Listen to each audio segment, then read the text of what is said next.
Yes.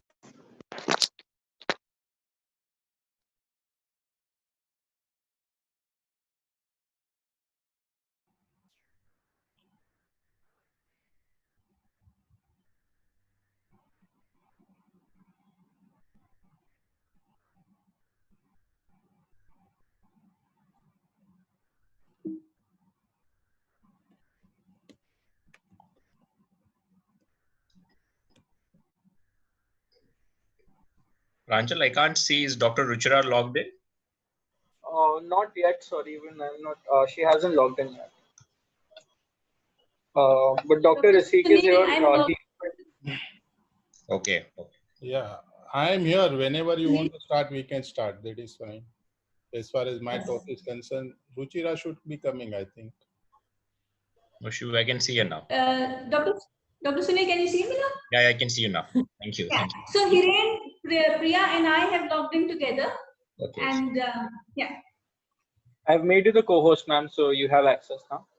Thank you. Yeah. No, but he must be hosting me, Miraj Palwal. Okay, so I think we'll get started then in the in another few minutes for introduction, so that we have more people joining by the time we actually start the session. So good afternoon, everyone. Welcome to the fifth weekly session on pediatric hematology oncology academic teaching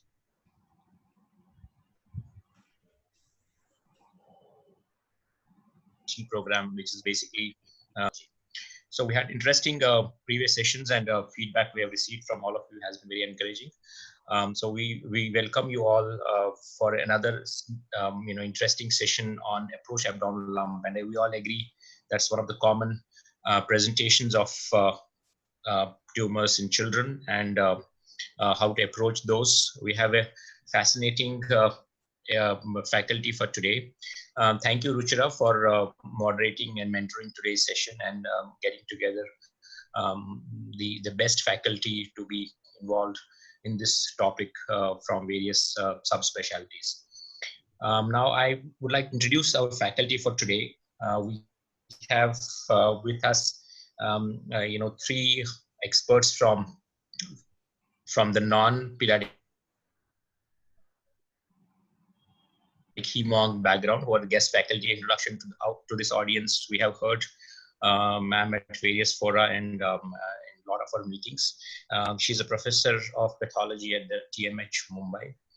Pediatric tumors and GI tumors are her primary interest, and we know her involvement in ICMR projects, especially related to the GI malignancies.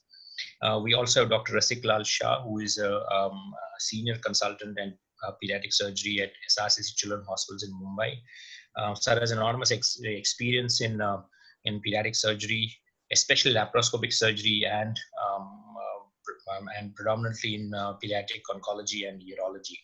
So welcome to you, sir, and thanks for your time for giving your time for today's meeting. We have Dr. Hiren Panwala, who's further had fellowship at CMC Vellore, and now is a consultant at SRCC NH Children's Hospitals in Mumbai. We also have Dr. Purna Kurkure, ma'am, again doesn't need introduction to this audience. She is presently the head of pediatric hematology oncology at SRC NH Hospitals, Mumbai. She is also the chairman of the Oncology Collegium for the Narayana Oncology Network Hospitals. Ruchira, who is mentoring today's session, is a consultant at SRCC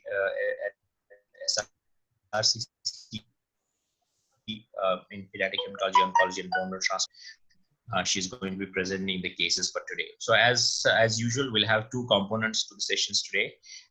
There will be didactic by Dr. Rasik Lal Shah, who is going to be presenting approach to abdominal lump, and then we'll have a case presentation post that with the discussion with the experts. We'll be discussing a couple of aspects of LIMS tumor, especially in context of radiology and how to read the biopsies in LIMS tumor. So thank you all, of especially the experts who have taken the time out to log in today. I welcome you all from the Pediatric Hematology Oncology Society of India, and over to you, Ruchira, for the rest of the session. Thank you very much. Good evening, everyone, and thank you for taking time out today to attend this lecture.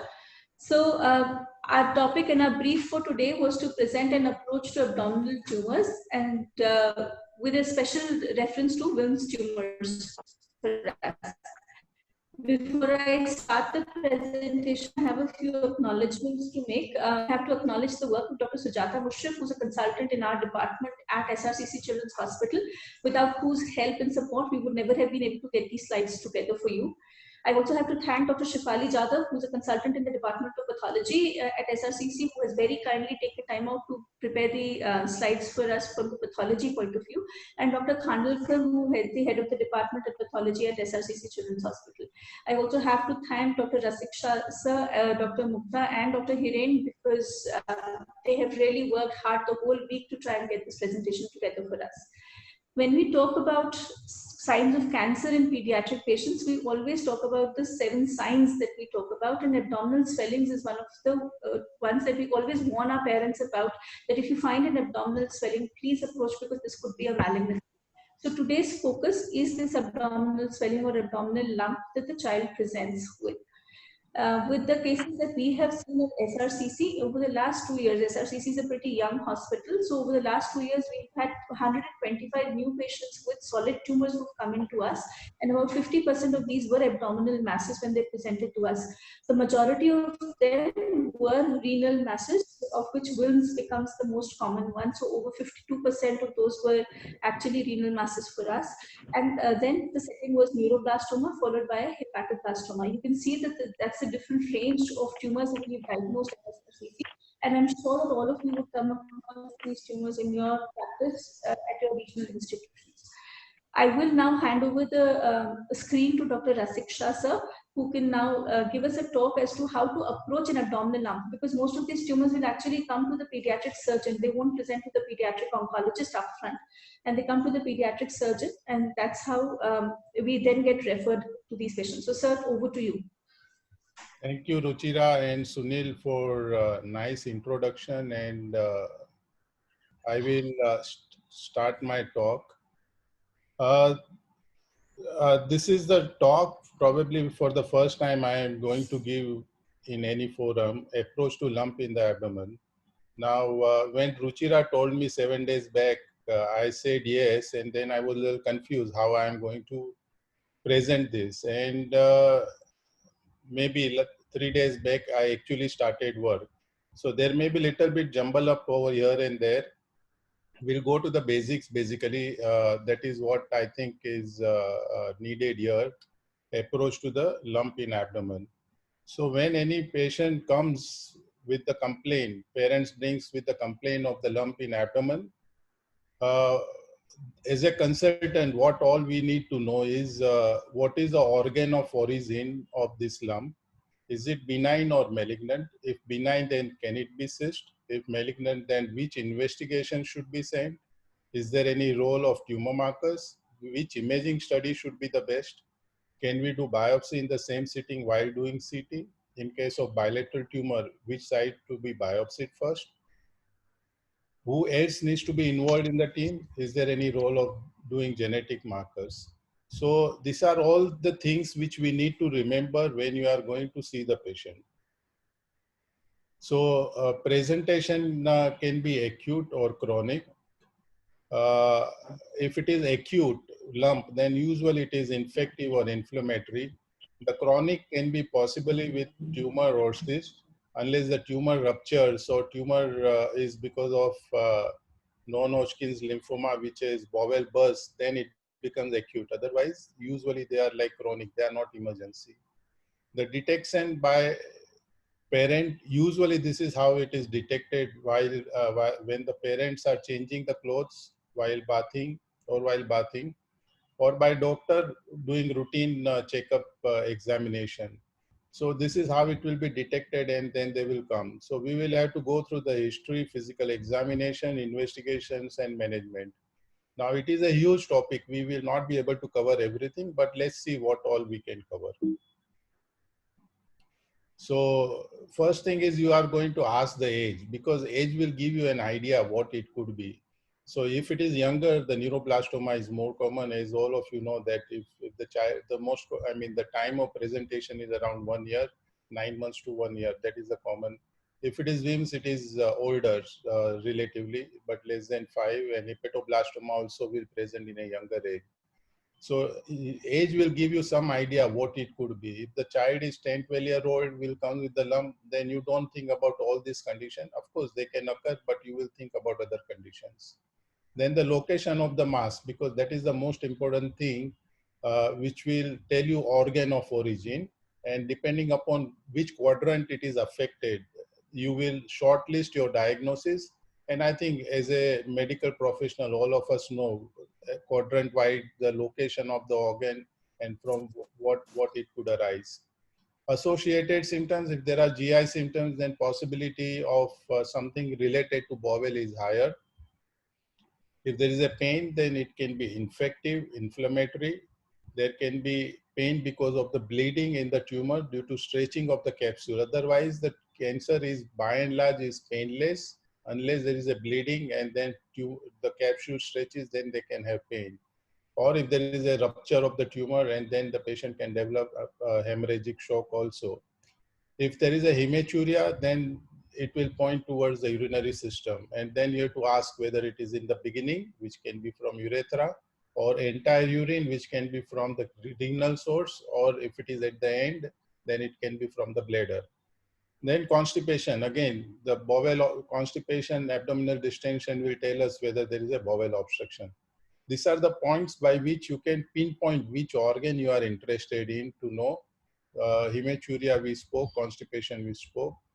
If there is a perforation of bowel, it will tell us probably there is something like Burkitt's lymphoma. And then in hepatobiliary system, there will be painless jaundice. If there is an obstruction due to the tumor, usually it is painless, unless there is associated cholangitis, which will present with jaundice, pain, and fever. Then familial history. If there is a history of cancer in family member, then there are high chances that patient can develop the cancer. Now, all this, what I am saying, this is all what we are supposed to ask in the history. Past history of cancer, multiple primary tumors, synchronous, metachronous, all is known. We had one patient which we operated third time at St. Jude Hospital. The lady was working in St. Jude, was operated first time, second time, third time. She was around 30-year-old and developed medullary carcinoma. So she got operated there, which is not usually they do it, but because she was working and was past patient. So the multiple primary tumors are known. Geographical origin. In leukemias are more common in West, while lymphomas in developing countries. So geographical origin also will give us some clue. Race and ethnicity. WIMS are more common in Afro-American than Asian community. So similarly, there are each tumor will have some areas where it is more common. Then paraneoplastic syndrome can be there with neuroblastoma, like erythema in lower limbs, thrombocytopenic purpura. So all this will tell us whether there is anything associated. Then some tumors will be detected antenatally on sonography. Sacrococcygeal teratoma obviously will be detected, and most of the time it is external component disease unless it's Altman type 4, where they can present with anal stenosis. And we had one patient about 1 year back which we operated. Of course, it was not diagnosed, and intra-op we realized that there is a sacrococcygeal teratoma. Hepatoblastoma can present on antenatal sonography. Even neuroblastoma can be detected, and particularly 4S variety. And that can have subcutaneous nodule, massive hepatomegaly, adrenal hemorrhage, hydrops. So all this can be there. Hydrops fetalis particularly because of the arteriovenous shunting and increasing in the workload of the heart, which can lead to even mortality. And sometimes it can need intervention either in the form of aspiration of fluid or early delivery or fetal surgery. Then on examination, when you go to the examination, first thing you want to know whether it is solid, cystic, organ of origin, dimension of mass, local extension, whether it is infiltrating. And when you are doing all this, varicocele on left side will tell us whether there is anything on the left kidney. blocking the renal vein. Edema of legs will tell us whether there is any mass which is occluding inferior vena cava. Similarly, ascites, dilated vein on the abdomen will give you clue whether IVC is blocked or not. So this is on the examination we will see. And then there are syndromes by which you can predict that something can be there. Like if there is aniridia, then you can look for whether there's any associated Wilms tumor. And if there is aniridia, they should be kept on surveillance. Beckwith-Whiteman syndrome, hemihypertrophy, macroglacia, Wilms tumor, Dennis-Dress syndrome, where there is a gonadal dysgenesis nephropathy along with Wilms, and Perlman syndrome, where there is a fetal overgrowth. Then you have to do general examination, and on that, we have to look for the lymph nodes everywhere, particularly supraclavicular lymph node. If it is there, then one can do biopsy of that, particularly when you are suspecting any tumor in the abdomen. Because you will have choice either doing a biopsy of the tumor from the abdomen, but sometimes it may not be easily available radiologically, and then this may be the option by which you can reach to the diagnosis instead of doing open or laparoscopic biopsy. If there is a pallor, there may be associated bleeding in the tumor. Edema, we already spoke. And there is opsomyoclonus. Sometimes the child can present with opsomyoclonus, and they generally go to the pediatric neurologist. And if the pediatric neurologist is well aware of that, they can detect it early, and we can operate early with very good results. In fact, we had 6 patients at Hinduja Hospital where it was referred by Dr. Brajesh Udani, who all came basically with opsomyoclonus, and they underwent minimal invasive surgery, and they did well. Then these are the lumps which you have to really worry, and that will fox you. And believe me that even we even I have been fooled sometimes, particularly lump in lower abdomen in midline, and that can be bladder. So you have to make sure that the child passes urine and then you re-examine. Multiple mobile hard masses in abdomen, which can be because of the fecalith due to constipation. I remember one of the child about beginning of my practice 15 years back. I thought it is something like lymphoma or something, and I told them to get CT, and obviously with CT contrast, all that muck was passed and it was normal, but that can fool you. Mobile soft mass in abdomen generally is either from the bowel or mesentery. So it can be enteric duplication cyst, chylomlymphatic cyst. It can, hello, what happened? Hello? Yes, sir, you're audible, sir. Yeah, where my screen went? Sir, I think they must have had an internet problem. They would be online. Request you to wait for a minute, sir. Yeah.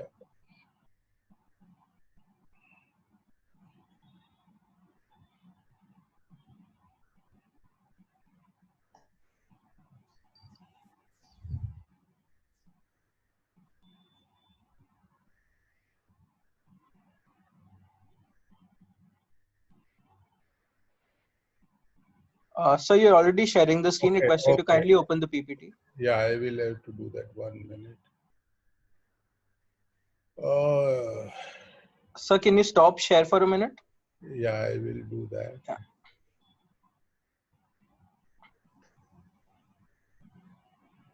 Yeah. Now you can open the PPT and start sharing.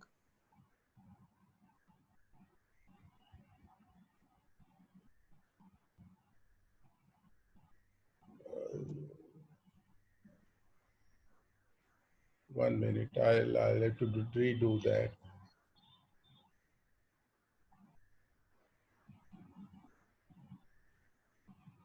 So when you're presenting the screen, you can choose the option of that presentation instead of Zoom screen. Okay.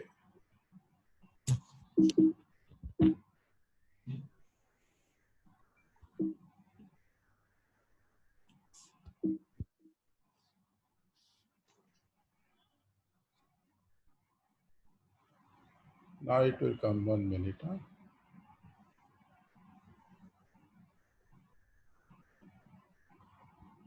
Can you share your screen, sir? I'll guide you. Yeah. Yeah, it's back, sir. Yeah. Okay, so we were talking about mobile soft mass, which can be mesenteric cyst, and even the ovarian cyst, particularly in newborn, they are quite mobile, and most of the time we find in a girls as a ovarian cyst rather than any other tumor. Mobile firm mass with bowel obstruction, usually it is, we used to see roundworm like that. Of course, today it is not common. Then position of mass, as I told you, depending upon the location, you can detect where it is. Skin overlying condition, if it is tense, red, shiny, pigmented, engorged veins, all this will give you idea. It may be inflammatory. Then you check for the movement with respiration. Swelling which are in contact, the organs which will move with the respiration, but those which are like kidney and suprarenal, they will are retroperitoneal and they don't freely move. Tender swelling, obviously it is infective or inflammatory. Then you look for the size, shape, surface, margins. All this will give you idea about organ of origin. So each, like if it is, and then you look for the whether it is soft or cystic. Again, if it is soft cystic, then more likely to be benign cyst rather than any malignant. Then, of course, you will do percussion and auscultation. Of course, all these art we have forgotten, but when they come for the first time to you, you should be doing it. By and large, as a consultant, when we get the patient, it is all being done and they come to us. But if we are at periphery working, then you need to do that so that you can do the correct test advice so that you don't spend unnecessary money. For an example, if they come to SRCC, we have Hiren right there, or Rajni madam over there, so we can get the sonography done and then proceed. But if you are working in a peripheral hospital, you may not have that liberty or luxury. And then this all examination will guide you what test you need to do it. Then epigastric lump sometimes can be because of the para-aortic lymph node, and you must examine the testes in a boy because you don't want to overlook testicular malignancy and just concentrate on the epigastric lump. Then a lot of parietal swellings can be present. So you have to differentiate whether it is parietal swelling or whether it is intra-abdominal swelling. You don't want to get a lot of tests done unnecessarily for parietal swelling. And the way in which you can diagnose is if you tell the patient to raise the head or legs, it will become more prominent. And then it can be anything of that, lipoma, fibroma, etc., etc. Then kidney swelling will be reniform in shape in general. It moves slightly with respiration. It is bellotable. Means you can palpate with both hands. One hand you can put it behind and that will tell you it is arising from the kidney. And you can insinuate your finger between the upper pole of the kidney and the costal margin unless it is too large. And there will be resonant note unless, again, if it is too large, it will compress the bowel. Then liver swelling, again, it can be, if it is tender swelling, then it can be because of any inflammation. And if it is non-tender, if it is hard, it can be hepatoblastoma. And then accordingly, you will advise the investigations.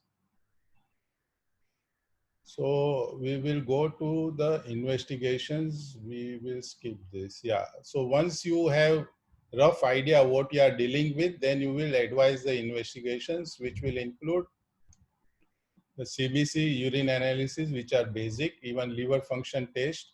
And you want to see whether if you are suspecting any tumor, then if there are metastases, then you will have some abnormality there. Creatinine is the basic test because ultimately most of the time you will end up doing CT scan with IV contrast. So you need to have create. And in bilateral renal disease, you want to know what is the function, whether there is any renal problem already started. X-ray chest to look for obvious metastasis. If it is small size metastasis, obviously it will not be seen X-ray chest. And then you get the sonography, which is the basic test for any abdominal lump, and that will tell you a lot of, will give you a lot of idea. Then if you are suspecting neuroblastoma, you want to do urinary VMA, HVA, serum ferritin, LDH, NAC level, alpha-fetoprotein beta HCG in case of teratoma, and alpha-fetoprotein in case of hepatoblastoma. Then when you advise CT scan, always get the triphasic CT scan done so that you have all the information, because many times when the patient comes from outside, they don't have this triphasic and we end up repeating the scan.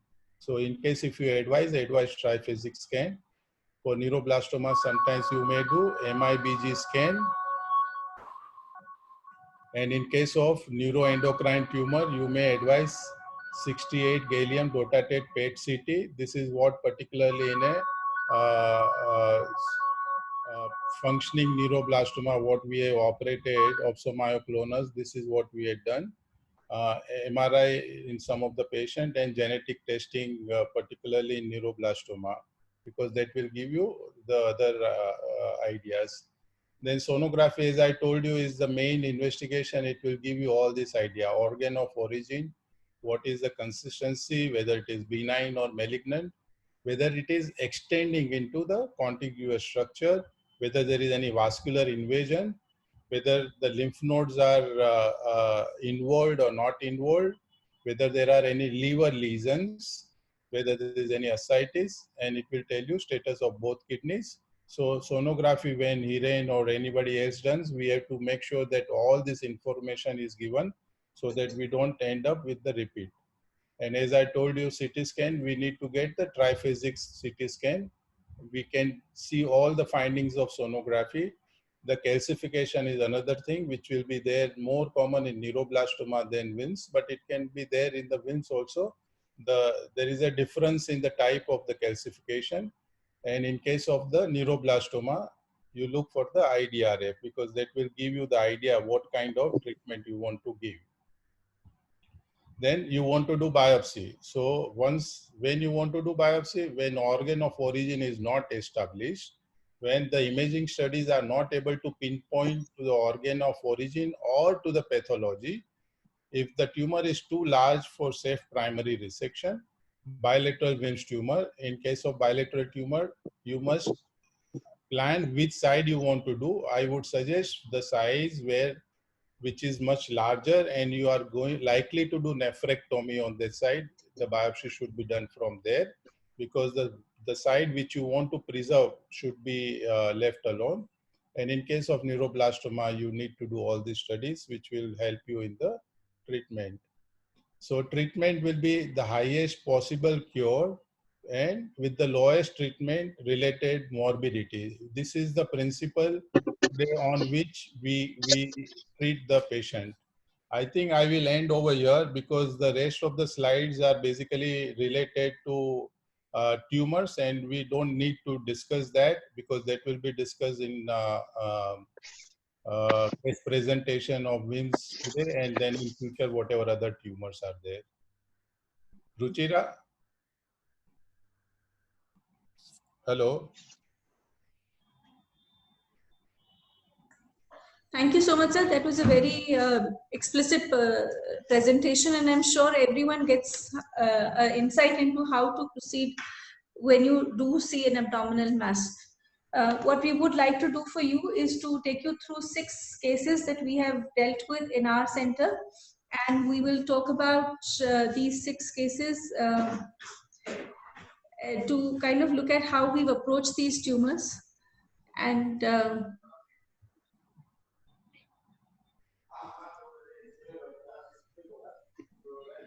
so I have with me Dr. Priya Gupta, who's our fellow, who's pursuing the fellowship, IAP fellowship with us. Ma'am, can you please go on the display settings on top of your screen and duplicate slideshow? Yes, thank you. Is that okay? Yeah. Yeah, it's okay now. So Priya will do the case presentation. We have Dr. Hiren who will take us through the radiology of these cases that we have gone through, and we'll request Dr. Mukta to please kind of tell us about the histopathology that we have with these cases. We will have a few questions for them, and if you have any questions, you can put them in the chat box for us. Otherwise, I have a few questions that I had thought of, and I will ask them those questions. In case there are additional questions, Sunil or I can ask them then on. So, Priya, do you want to start? The first case that we will present today is that of a girl who is 2 years, 5 months old. She presented with painless gross hematuria for the last 2 days. She has no history of fever or abdominal pain. There is history of a similar hematuria 1 month back. On examination, she has no dysmorphism. Developmentally, she is normal for her age, and she was found to have hypertension. Her abdominal examination shows that it is soft, non-tender. There is a mass palpable, and the genitals are normal. The serum creatinine and CBC are normal, and USG that had been done outside shows a renal mass. Dr. Hiren will take us through. So at our institute, we did the CT scan, CT chest, abdomen, and pelvis, and we got the images. Dr. Hiren. Good evening, everyone. Yeah, thank you for the opportunity. So I'll be showing you the cases and the take-home points. So we'll be discussing this case. So we can see here, these are the post-contrast CT upper abdomen at the level of kidneys. And we can see that there is well-defined, well-marginated hypo-enhancing mass lesion, which was involving predominantly the lower pole of the kidney. And we can see that the similar heterogeneously enhancing density also noted in the pelvis of the kidney, left kidney. And we can see secondary, this kind of obstructive dilatation of the calyces of the rest of the kidney. I want to highlight that we have to mention about the margins of the lesion. Is there any surface lobularity when we are reporting? And we have to tell the status of the veins and the other organ invasion as well as the distant metastasis. In this case, we can see that the left renal vein is nicely opacified. These are the other views in which we were able to see that in the left in hilar and the infrahilar region, there were enlarged adenopathy, and the size of the node were more than 1 centimeter. So that is the cutoff of the normal retroperitoneal adenopathy. So whenever you see that the size of the node is more than 1 centimeter, you have to suspect it as a metastasis. And this is the reconstructed delayed post-contrast images. So here is the advantage of using delayed post-contrast. You can actually see that the tumor has extended into pelvis or not. So on this image, this is the sagittal reconstructed image. We can see that the tumor has gone from the lower pole into the pelvis of the tumor, and it is restricted at the pelvic-ureteric junction, and rest of the ureter being opacified by the extended contrast, as we can see here. So these were the imaging finding in this patient. This again some few coronal and sagittal reconstructed view, just to show you that the entire parenchyma of the lower pole, anterior as well as posterior cortex and medulla was involved. And this hypodensity we are seeing that might be due to the pelvic tumor, which was causing obstructive pressure, and that can cause this kind of differential enhancement in the rest of the kidney. Hiren, this patient had duplex. Hiren, Dr. Asiksha here. Yeah. Yes, she This did. patient had duplex kidney, and in the lower pole of the kidney, this tumor was there. Yes, yes. So upper pole, as we can see here, it is relatively not involved, and it is looking normal here. And the opposite kidney does not show any lesion in this. So we did a core biopsy on the same setting that we did the CT scan on her. Dr. Mukta, could you please describe the histopathology to us, please? Yeah. So it's a very good core, a very good targeted biopsy of the tumor. And what we can see is, even for a non-pathologist, there is something like this round structure. Can you see this? This is a tubule. Can you hear me? Yes, ma'am. Right. Okay. So Ma'am, you can show by a mouse or something. yeah, is this arrow visible? No. Ma'am, we are sharing our screen, so Yes, it's visible, Dr. Mukta. Your arrow is visible. This one. So anyway, this is, let me just start the other way around, that this is a Wilms tumor that we can see on the biopsy. And for us, when we look at this kind of a tumor under the microscope, it's very easy to diagnose a classical Wilms tumor. And the reason being that Wilms tumor is not a uniform small round cell tumor. It is a teratoid tumor in the sense that it has multiple elements within it. So that the very classical elements that we can have in a Wilms is epithelial elements, which are the tubules.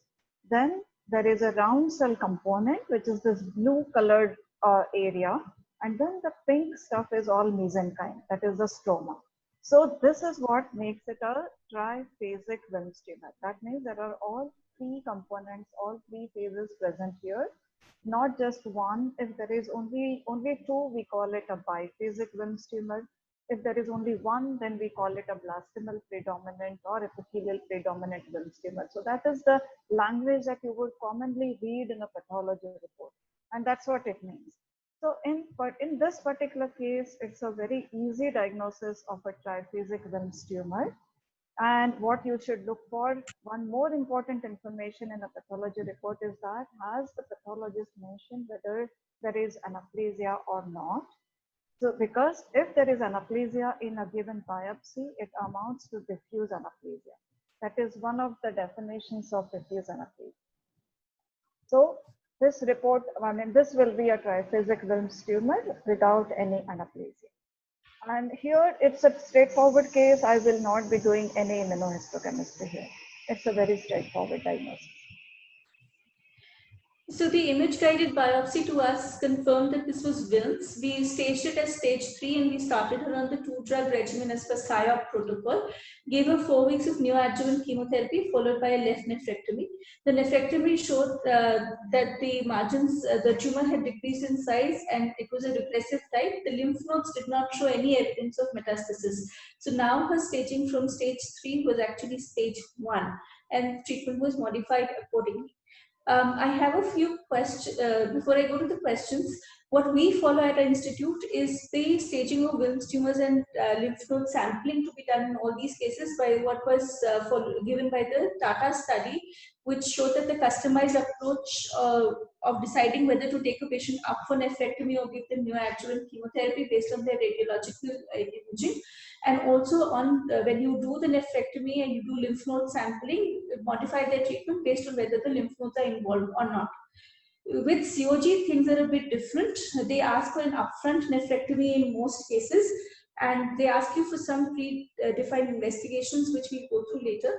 Their staging is a bit different from the SIOP staging. The SIOP staging also has, which promotes neoadjuvant chemotherapy, asks you to do investigations to rule out neuroblastoma versus the Wilms tumors. And it does require you to do a needle biopsy in case you think that the lesions are not well defined.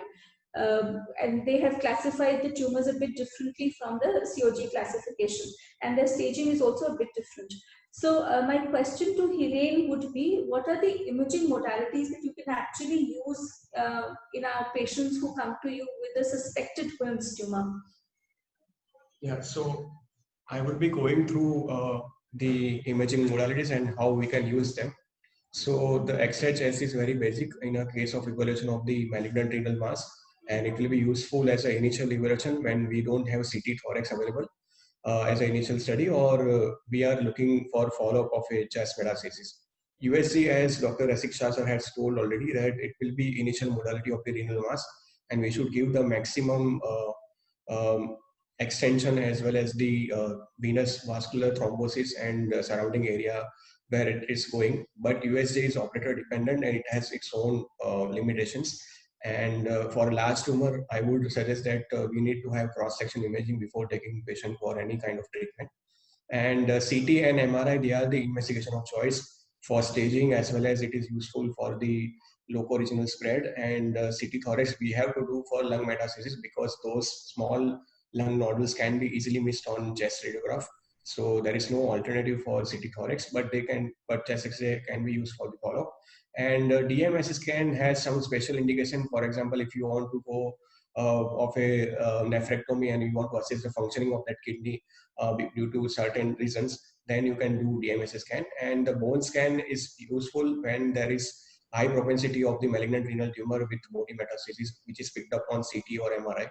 For example, clear cell sarcoma has higher propensity to bony metastasis. So in those kind of cases, you can do bone scans. Hiren, DMSA scan is particularly indicated when we want to do partial nephrectomy. So if we can preserve more than 50% of the function of the kidney, one should do DMSA scan before and after surgery, you will come to know. Okay, sir. Thank you. So the main objective of imaging would be that first of all, we have to identify the origin of the tumor, whether it's arising from the renal or it is extrarenal origin. Then you have to say the exact extent of the tumor, and you have to specifically mention about what is happening to the renal vascular pedicle. Is there any thrombosis? If the thrombosis is there, where it has gone into vein or IVC or right atrium, that you have to say that. You have to also assess about the regional node, lymph node, as we have seen in the first case, and you have to assess the contralateral kidney also properly. Sometimes very small foci of nephrogenic rest or Wilms tumor will be sitting there, and if you don't pay close attention, you can miss that. And imaging also helps in detecting distant metastases in liver and lung. So these are some examples how we can assess on imaging the higher stage categories. Like for example, here is the example of right renal Wilms tumor, malignant tumor, which was extending superiorly, and here we can see that there is loss of fat line with the right lobe of liver, and it was suspicious for the adjacent invasion of the liver. So that will upgrade the stage, and this will be high risk for the surgery. Similarly, if you see this kind of heterogeneously hyperdense to isodense area in the vicinity of the tumor in the perinephric space, that is highly suspicious of the tumor rupture. So tumor rupture also, it makes you upgrade the staging, and it is also high risk for the surgery. And we have to be carefully about looking at these findings and mentioning in our report that there is suspicious feature of tumor rupture. Then you should see that this kind of filling defects in the IVC as well as in the right atrium, which is indicative of tumor thrombus, that I'll be going to detail later. So, Dr. Mukta, I have a question for you. How do pathologists stage and prognosticate? And is the COG and the PSYOP classifications different? So how do pathologists deal with these two situations? Okay, we'll go to that. But Ruchira, there are a few questions about the biopsy itself. Do you want to address them right now? Yeah, sure, ma'am. Yeah. Yeah, there are a few questions about the very need of the biopsy in this particular case. That's a very valid question, actually. So our hospital policy is to do biopsies for all those patients where we're not considering an upfront nephrectomy. Otherwise, if you are going to be purely following the PSYOP protocol, then there's actually no need to do a biopsy in these patients, and you could start them on treatment. However, we've had instances where we've had other tumors come in and we've been treating, we've had experience of having given them 4 weeks or 6 weeks of neoadjuvant chemotherapy and then realizing that we're dealing with something else. So that has been a policy made by this hospital that we will do a core biopsy, not an open biopsy, a core biopsy for all those patients where we are not doing an upfront nephrectomy for these patients. There was a Ruchira, Yes. there has been always a question whether to biopsy or not to biopsy. And in PSYOP, where they give initially they have advocated that biopsy only in a very specific situations you can go. Otherwise, you can put the child for anti-chemotherapy without a biopsy. But also it has been shown in a randomized trial in UK that biopsy necessarily does not give rise to upstaging of the disease or an adverse outcome. So that because in all these situations, we are going to follow it up with a chemotherapy immediately. So when you are doing upfront surgery, naturally the surgical specimen will give you the diagnosis. While when you are giving a upfront chemotherapy, biopsy is good because there is a almost 7 to 10%. Mukta, correct me if I'm wrong. Around 7% chances of having other diagnosis than Wilms tumor. Yeah, it may be around 5%. And then I think that's not a bigger issue because the chemotherapy can be escalated later as well. But the issue was about finding a benign tumor later on. That was the bigger worry. Meaning you are treating a child with a benign tumor with chemotherapy if you didn't have a biopsy and the imaging didn't suggest a benign tumor. But that chance is around 1.5 to 1.8%. And so PSYOP has actually revised its own guidelines, as Madam has just said. So biopsy is not required in every patient. But if it is your call, like in this child, even we do the same thing. If we are treating the patient with chemotherapy, we do a biopsy. But if we are doing an upfront nephrectomy, we don't do.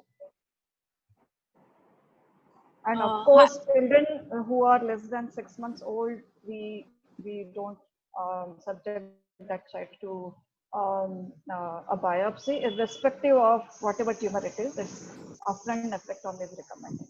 No, there is a question again popping up here saying that does biopsy upstage the disease? If biopsy when followed immediately by chemotherapy really No, it does doesn't. not No, upstage the disease, and it does. it is not a wedge biopsy that you are doing. You are doing only the core biopsy. Absolutely, absolutely. So, hi, this is Sujata. We actually only do image guided retroperitoneal axis biopsy. We don't do any blind biopsies or anterior And the biopsies. COG, the question was that COG upstages it, but because COG follows the initial upfront nephrectomy protocol, that is why they are deciding to upstage it. PSYOPs does say that you can do a true cut biopsy and you need not upstage the disease. That is the question. The biopsy procedure has to be covered by chemotherapy. There is no other way. It has to be. So that is why COG doesn't do, because they do upfront nephrectomy. So back to you, ma'am. So how would you deal with both the COG and the PSYOP scenarios? Okay. So let me just say that we in India, we kind of, hover over the transatlantic bridge as far as the practices of treating Wilms tumor is concerned. And over that bridge, we are closer to the European side than to the North American side. Purely because of our patients, the large tumors, advanced stages. So even if we are choosing tailor-made treatments for our patients, we end up offering the PSYOP protocol to most of our patients.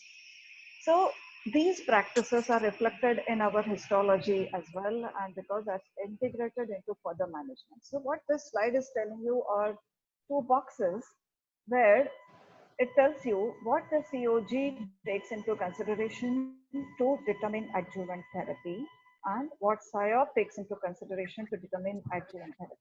This is after the resection. So COG takes into consideration the stage, of course, the histology, then it integrates molecular parameters, that's LOH1P and 16Q, age of the patient, tumor weight, and lung nodule response. So these 6 parameters are incorporated into COG to determine what adjuvant therapy is going to be offered to the patient, whereas PSYOP does not take into consideration the molecular characteristics. It does not include the age, although it also recognizes the importance of the age, but PSYOP recognizes that the histology and staging is a dominant prognostic parameter, so it doesn't actually take the age into its one of the parameters. Then again, tumor weight is not considered and lung nodule response is not considered. Tumor volume is considered in low stage diseases. So these are the parameters, and we as a pathologist have to deal with the specimens accordingly. Can we go further, please? The next slide, please.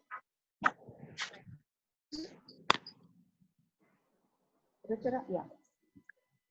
So it's very complicated. The pathology job is complicated. Before we are dealing with any nephrectomy specimen, we have to know whether this child has been treated with neoadjuvant chemotherapy or not, because everything becomes different based upon this one information. The parameters to be assessed becomes different. The definitions of those parameters are different. So in COG approach, the tumor's histological features remain unaffected by therapy simply because it's not given, and hence the subtyping and staging are simpler, but PSYOP is relatively difficult. So can we go next slide, please? Okay, so those who have never visited a pathology lab, this is one of the pictures from for you. This is a nephrectomy specimen with a huge Wilms tumor. And what we do is that we create a so-called grid. That means we take the maximum diameter of a tumor and we cut this maximum diameter of the tumor into several small squares. And just put this grid over this, and now you can see all the relevant anatomical structures in this particular picture. So starting from the so-called upper pole of the tumor, then just follow the capsule of the tumor as well as the kidney, go towards the hilum of the kidney. And if you are taking the grid from this tumor, you get all the vital anatomical structures which are used for the staging of this particular village. So we number each and every of this square and we label. For example, the upper four are 1, 2, 3, and 4. So we mention in our form that 1, 2, 3, and 4 are the tumor with the capsule of the kidney. Okay, and so forth. So this is how we label. Yes. Yeah. Can you just go back to that particular? Yes. It's a pretty labor intensive exercise, and this is what we end up with. Maybe a one Wilms tumor can end up with about 50 or 60 sections. So each one is meticulously examined with respect to whether what structures are involved, what is the percentage of necrosis, and within a particular viable tumor, what is the component of the Wilms, right? So this is our workflow. This is how we deal with the specimens that our surgeons give us. Next, please. Can we move forward?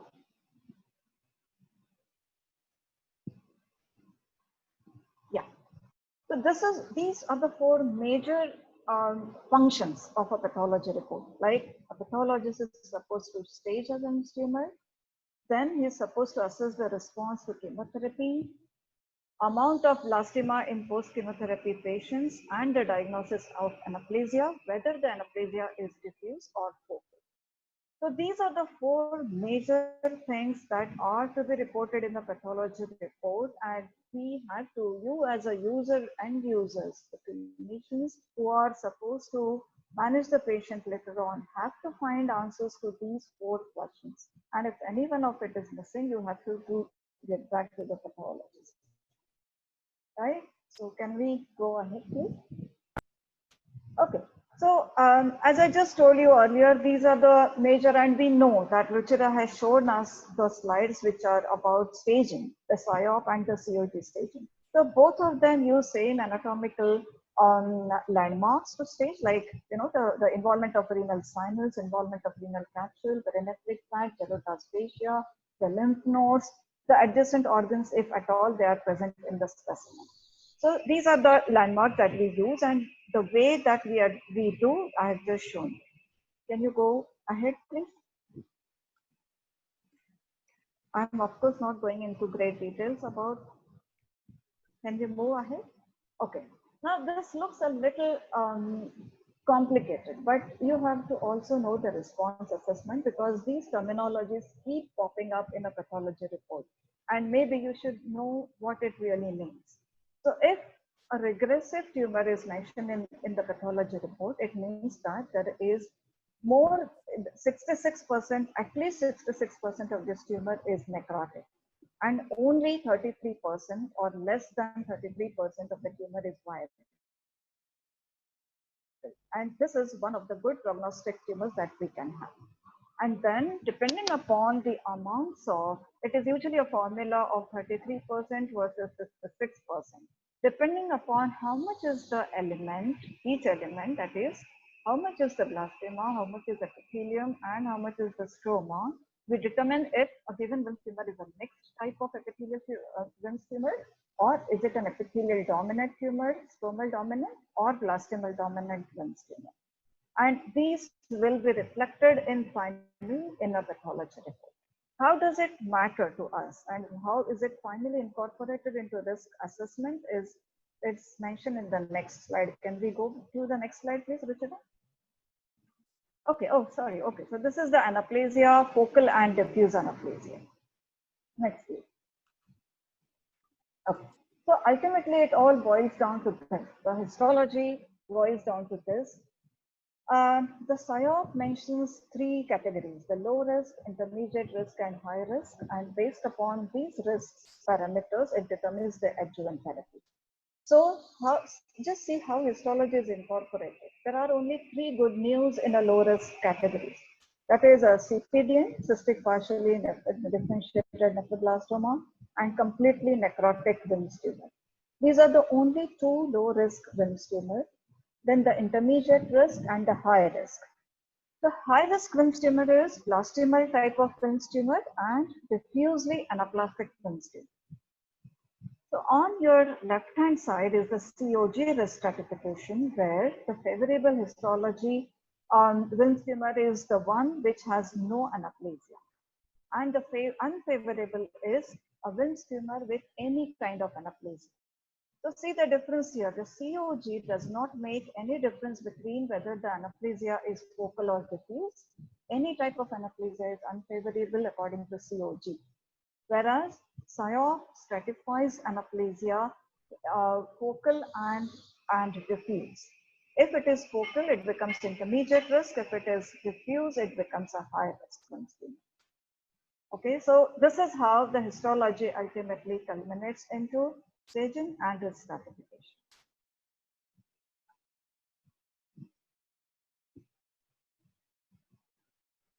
So the message that we take from case 1 was that we have to adequately stage our tumors, and also we have to get a good biopsy and a good pathologist to have a look at this.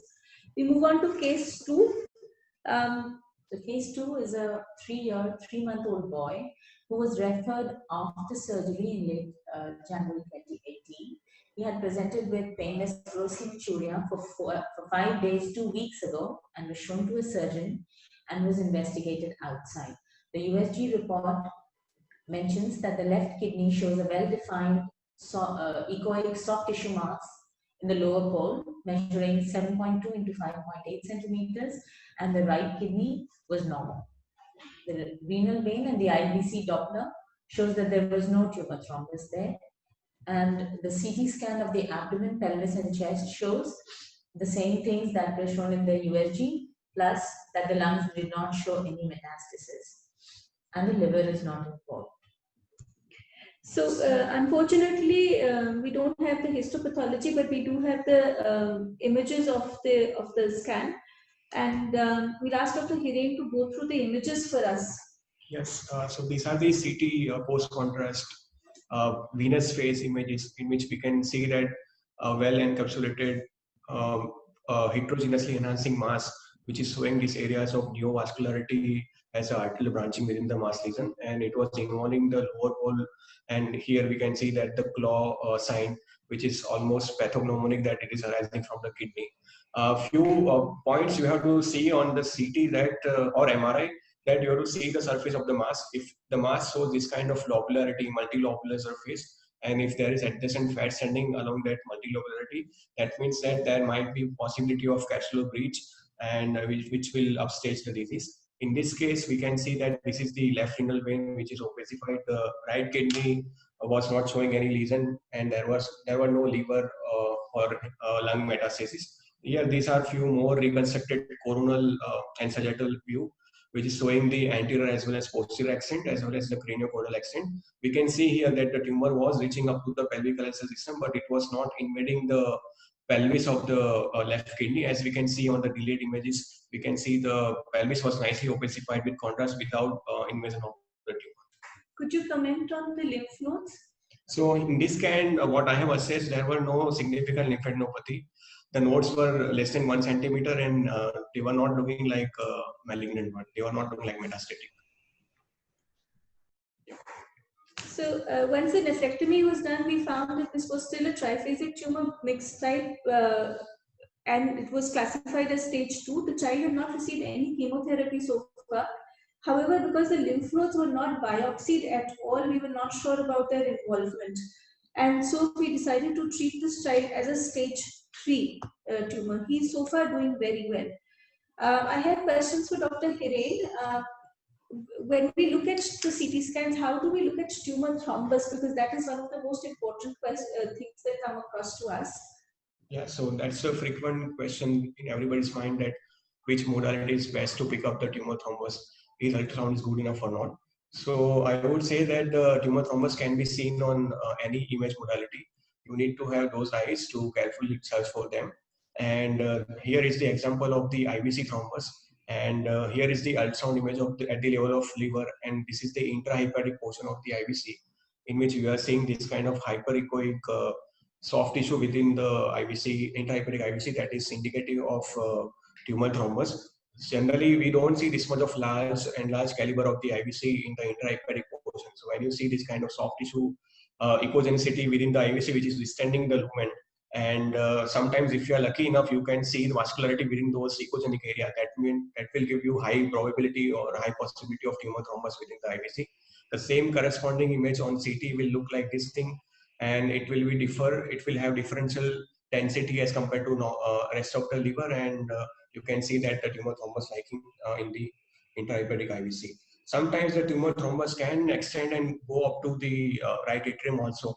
So that can be picked up on CT when we are doing thorax also. So always do thorax when you are suspecting a malignant renal mass, or just to look at the extent of the tumor thrombus, as well as to look at the mediastinal adenopathy as well as lung metastasis. So here we can see that the tumor has infiltrated the right renal vein, it has gone to opposite side, and superiorly we can see here it has gone into the right atrium also.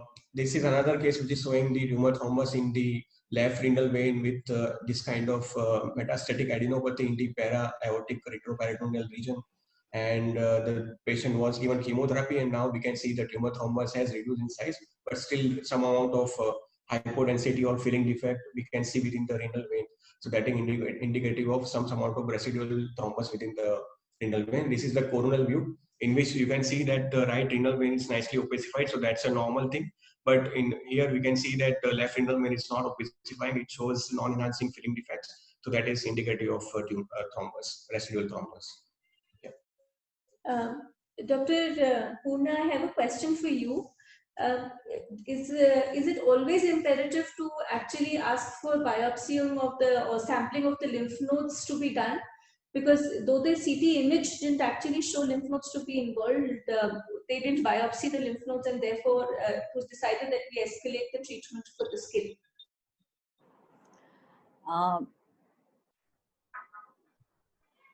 Just repeat the question, because you are not clear in between. Hello? And the CT scan did not show an involvement of the lymph nodes. So is it imperative that we always sample lymph nodes when we are doing the nephrectomy?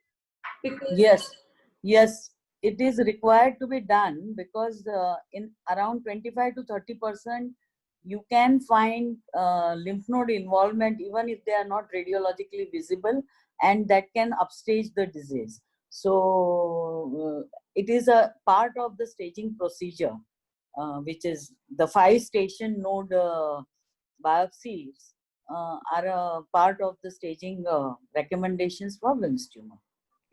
Rasiksha sir, which lymph nodes should we be sampling, and how many? Yeah, we will biopsy at least 5 groups of lymph node. So if you can imagine, on left side we have aorta, right side we have vena cava.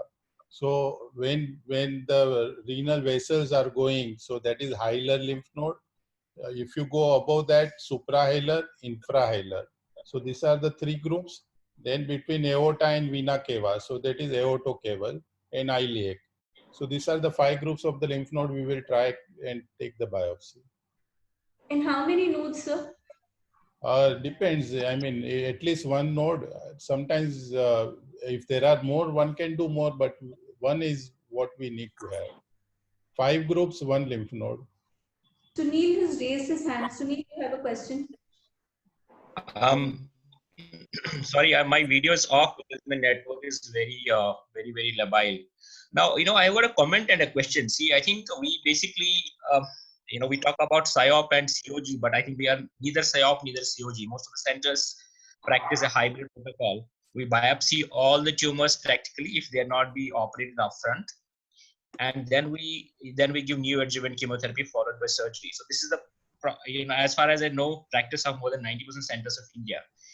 And that is where the dilemma is, because we know about upfront histology, and we know what the histology is upfront, but then again because we have only biopsied, later on we can assess the post chemotherapy histological changes. So I think, you know, we basically are taking both of these protocols, and it sometimes becomes really difficult and messy to how to risk stratify them. I would like to, you know, hear your thoughts, Purna madam's thought as well on that, how, you know, to deal with that. It's basically a, you know, mixture of the two we usually practice. Now the question is, you know, I think the question you had asked was how, you know, lymph node biopsy at diagnosis. As far as I can understand, you must have done an image guided biopsy retroperitoneal. I think that point was made clear earlier. We will not upstage the tumor only if I do a retroperitoneal image guided true cut biopsy. If you're going entry transperitoneally, then we're upstaging. Yeah. Now, how would you know if the lymph node is not visible, is not detected on an imaging? How do you biopsy it? I mean, we sample it at surgery, but this is sampling at the nephrectomy time. When you're doing an image guided biopsy, I'm sure you won't be able to biopsy those. That time is just to confirm the diagnosis. It's when you're doing the nephrectomy do we do a lymph node sampling. Of course, that time we have to do, but then I just want to make it clear at presentation, if you're doing a true cut biopsy at diagnosis, to sample the lymph nodes is not possible and will not be. So that time you'll have to rely, staging will be based on imaging, not on anything else, because you're just taking the histological diagnosis only. So, but I would like to hear from you, but it's a very important question, you know, because we do hybrid what do you call protocol. We have histology upfront and we do nephrectomy later on most of the times. How do you risk stratify, and what is the policy used at various centers, and others can also pitch in, you know, those who have logged in from other places. I have with us Dr. Monica Bhagat, who's a pediatric oncosurgeon. She would like to make a comment about the lymph node biopsies. So if you can switch her on, we can hear her comment.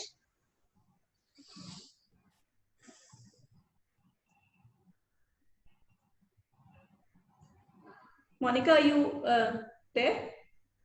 Unmute myself. Hello, can everyone hear me? Yeah. Yes. So basically doubts about lymph node sampling. So we recently did a study. So as Dr. Rasika sir has already told you that we do sample those 5 stations of lymph node. So it is not important whether nodes are seen on imaging or not. We have to sample from those 5 stations. It is not always you can find those enlarged nodes on that station. You just have to sample area around that. So for example, a suprahilar area, you have to sample some tissue, and there are lymph nodes which are seen when final pathology report comes. So yes, it is important to sample nodes. Even if you don't see them, just sample the stations which are mentioned. And it is really very important to sample nodes beyond the hilum, because in our study we saw that even if the hilar nodes were negative, nodes beyond hilum they were positive. So it is important for stage as the staging is confirmed. And if you see the number of nodes which are required to be sampled, SIOP says that at least 6 nodes should be sampled, not the station, but 6 numbers of the nodes which should be sampled. And for COG, it says that 7 nodes at least should be sampled for staging to find a positive node. Right. Monica, Monica, can you also clarify this issue which was being discussed earlier, that there seems to be some confusion about when is the lymph node to be sampled? Is it at the time of a biopsy of the tumor or at the nephrectomy? Could you just clarify that? Because at nephrectomy. Yeah. At the time of surgery. Correct. The lymph nodes are always timed. Yeah.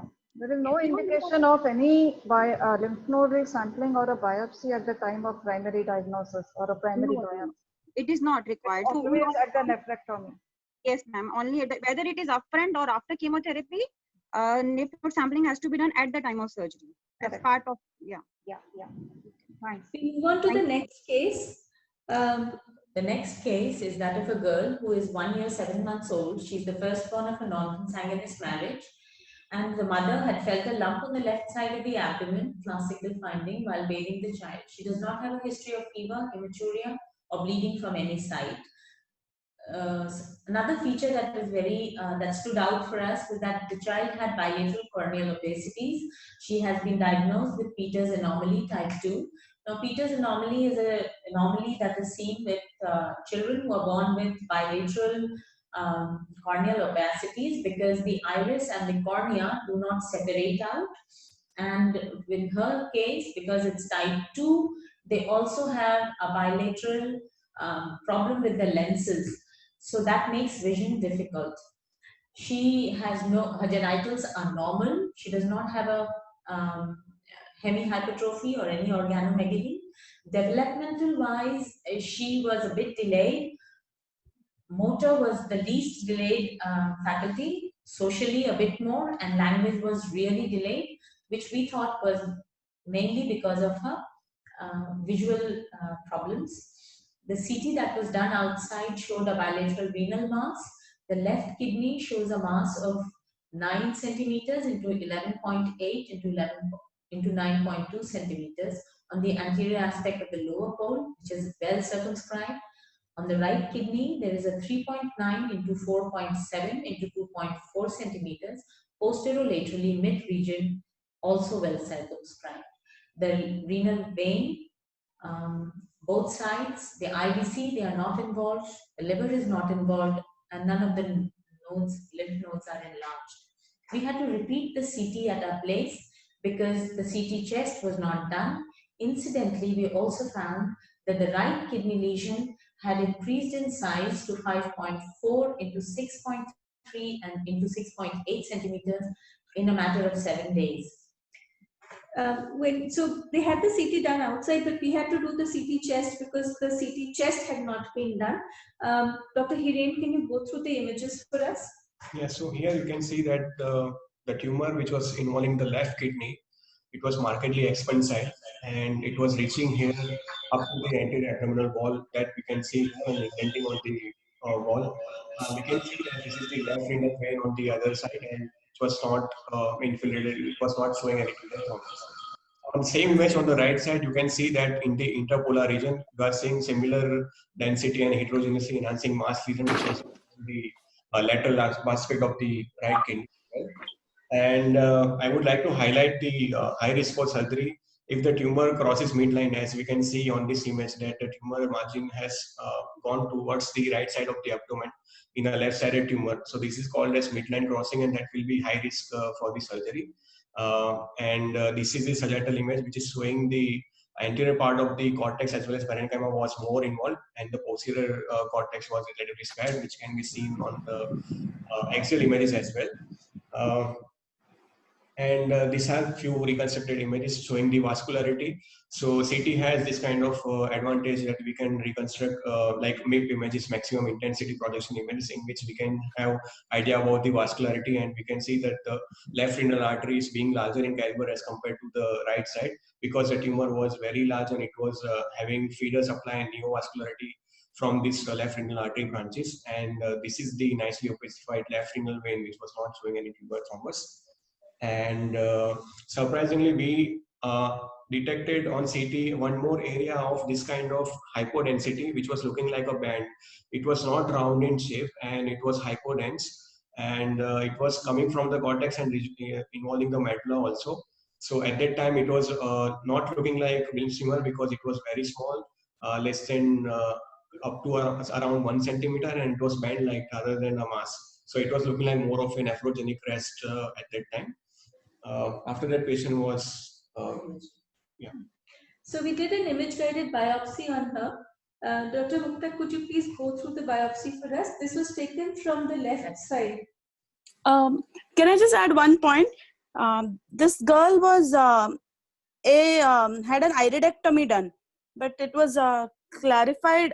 She had an absent iris, but after talking to the ophthalmologist who was following her at LVPI, it was clear that it was an iridectomy that was done for the Peters anomaly, and it was not a feature like you would see in a Wagner syndrome or something. Yeah, so Peters anomaly is reported very rarely with Wilms tumors, and there is only one case report of this being reported. So this would probably be the second case that we could report with bilateral Wilms tumors. Yeah, so this also looks like a Wilms tumor which has epithelial component and the blastema and a little bit of mesenchyme maybe. Yeah, so there's no anaplasia that I can see obviously. So I think I would go for a Wilms tumor going by this image. So we diagnose it as stage 5 Wilms tumors. As we mentioned before, there are a lot of syndromes that you have to look into when you have a bilateral Wilms. Peters anomaly is not the commonest one. There are others that you need to look in for. What is also important is that you need to stage both the kidneys individually. So your right kidney in this case was also stage 1 and the left was also stage 1 in this case. We gave her neoadjuvant chemotherapy, then did a scan to see how the response was, and planned for initially a nephrectomy for her of the left side, and then let's see. Dr. Hiren, could you comment on the pre and post chemotherapy changes that you see? So just to show you how chemotherapy can shrink the tumor. So here on the left side, you can see that pre-chemotherapy image, and this is the post-chemotherapy on right side. You can see that the left side of the tumor, it has responded very nicely. Almost more than 50% of the tumor bulk has reduced. And right now we are seeing one well-defined hypodense mass, which is right now seen in the left kidney anterior cortex and anterior parenchyma. And we can see that the pelvic calcium system separate from that mass. It was not even in the PCS here. Even the right side tumor also has shrunk inside, as we can see that there is decreased bulk of that volume of the tumor, as we can see here. And these are the coronal video presentation. I want to show you that how the tumor has shrunk, just to give you a visual appeal. That on the left side is the post chemotherapy, and you will see this kind of hyperdensity calcification, that is chemotherapy induced changes. So when you are assessing images, it is better to know beforehand that is there any chemotherapy has been taken or not. Otherwise, looking at calcification, then you will think of some other tumor and all. So it's better to have history beforehand. And if you notice here that we were seeing in the right upper pole a band-like hypodensity. So that hypodensity also has remained stable. It has not changed. It has not further increased in size. So it was like favoring towards nephrogenic rest only, not going like tumor. So we did a left nephrectomy on her. Ma'am, could you comment on the changes that they're seen there? Yeah. See, the very dominant thing that I can see here is, see, there's a pink stuff here. It was, I don't know if you can appreciate, but this, yeah, precisely. These are all rhabdomyoblasts. So one interesting thing that just again tells us that how Wilms tumor is a teratoid tumor. That means it can express so many lineages within the body. So you can have fat, you can have cartilage, but this is a peculiar thing that Wilms does, that the chemotherapy induces this kind of differentiation, which is a rhabdomyoblastic differentiation. So we do have epithelial elements here, as we saw earlier. There is a little bit of blastema, but these rhabdomyoblast is a new feature. This is induced by chemotherapy. But there is a residual viable Wilms tumor nevertheless. And is this biopsy post chemo, you said? Yes, of course it is. But why was the biopsy done? Ma'am, this is the nephrectomy specimen. It's not a biopsy. The nephrectomy specimen, we've just taken out a few slides. Oh, this looks like a core to me. Well, anyway. So, yeah, this is showing rhabdomyoblastic difference.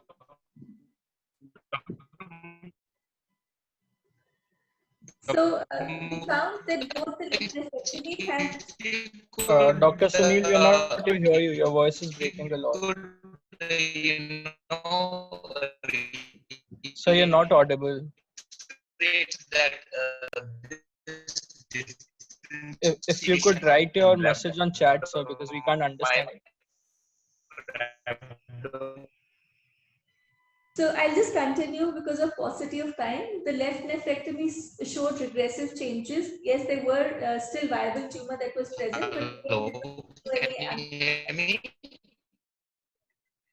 Okay, it's fine, no problem. 4 weeks later, the child underwent partial nephrectomy after some more chemotherapy, and that side also showed regressive changes present. She continues her treatment in Dibrugarh at the moment. I have questions for Dr. Hiren. Can you pick up nephrogenic rests and nephroblastomatosis radiologically? Yes, so I would want to highlight one study which was published in AJR article, which says that it's a favorite question of all pediatric oncologists that can we differentiate a nephrogenic rest from a small Wilms tumor.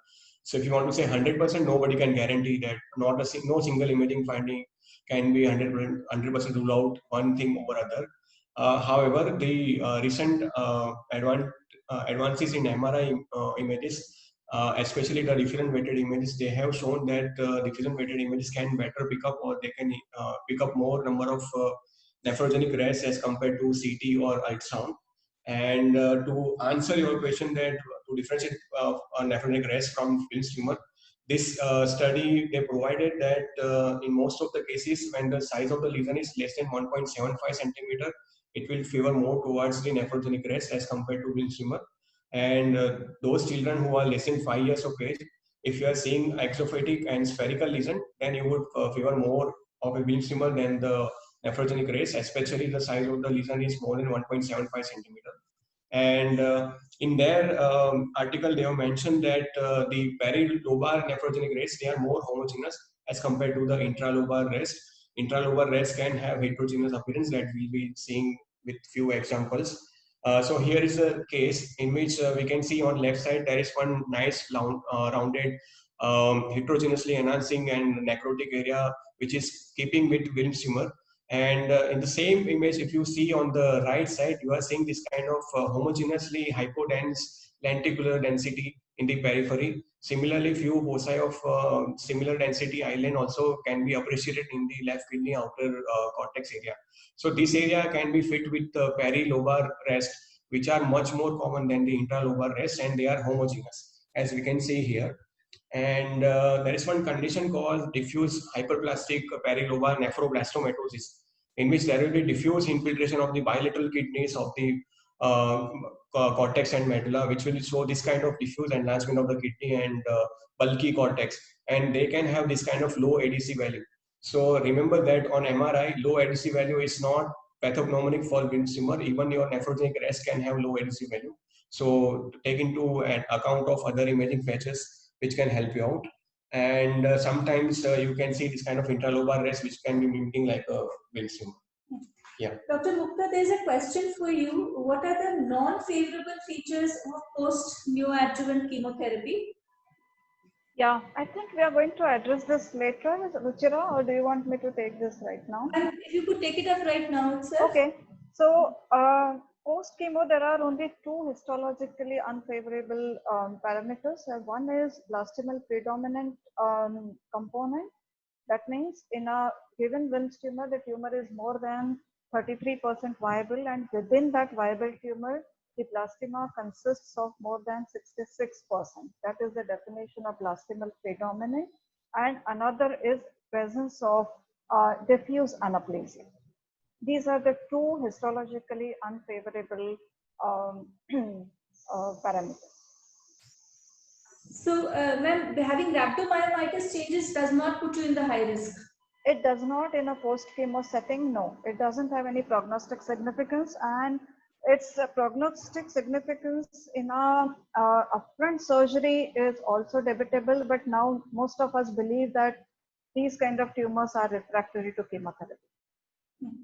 Poorna ma'am, I have a question for you. If we diagnose a bilateral Wilms, are there any additional tests that you would like to do for these patients?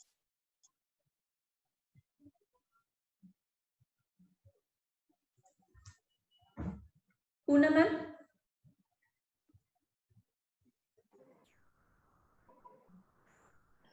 You have always unmuted. Unmute. Ma'am, you are audible. Yeah. Ruchira, you have got me always muted and you have forgotten to unmute me. So keep me unmuted. That is the first thing I'll tell you, because I have sent that upfront only the chat. So the question is whether you need to do biopsy. What was the question? Ma'am, do we need additional tests to be done in cases of bilateral Wilms? See, typically radiologically diagnosed bilateral Wilms, you need not do the biopsy, because COG only is very big trial in AREN 0534. They bilateral renal masses are always considered as a Wilms tumor and treated so. So there is a question whether one should do the biopsy or not biopsy. But also they have shown that if you have a they are generally favorable histology, most of them. But if you have, unfortunately, a combination of bilateral WIMS and unfavorable histology, then the question comes that there is a very poor outcome.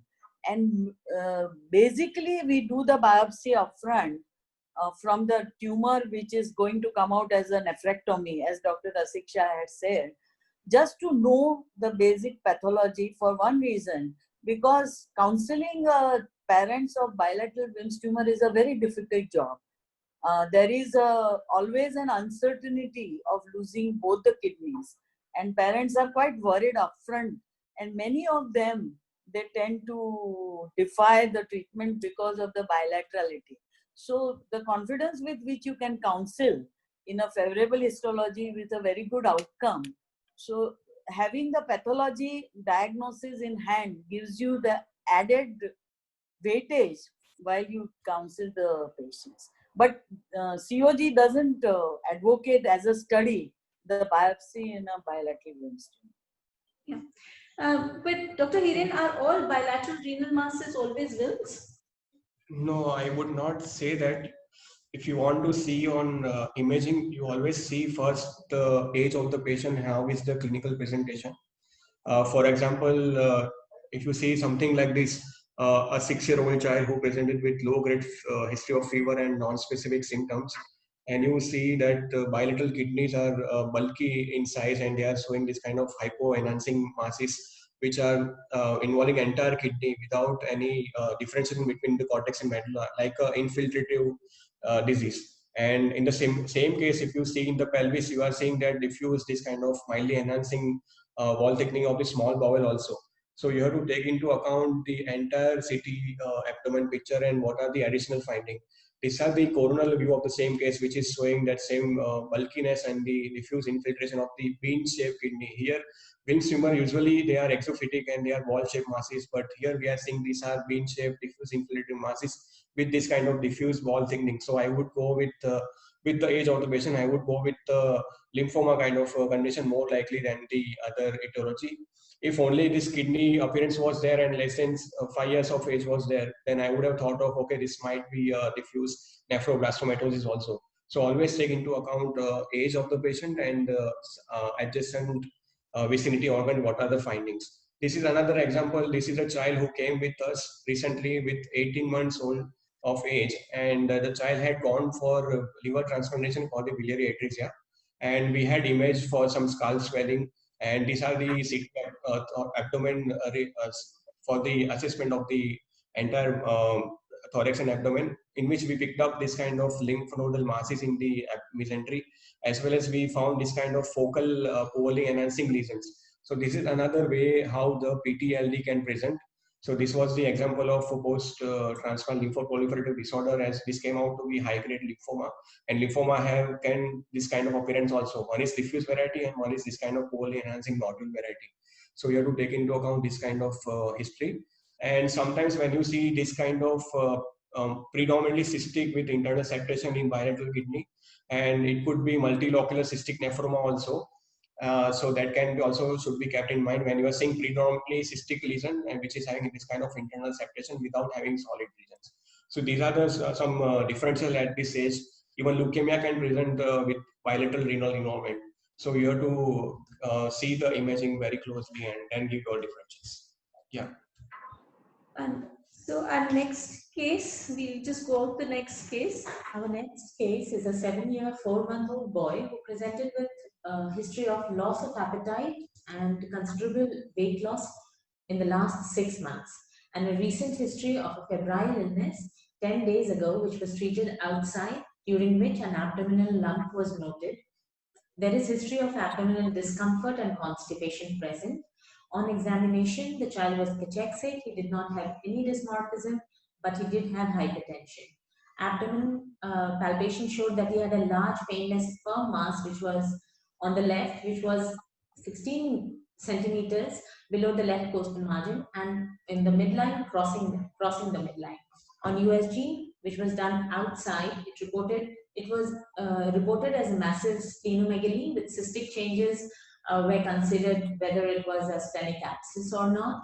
The left kidney and the adrenal was not visualized, and so a CT scan was advised.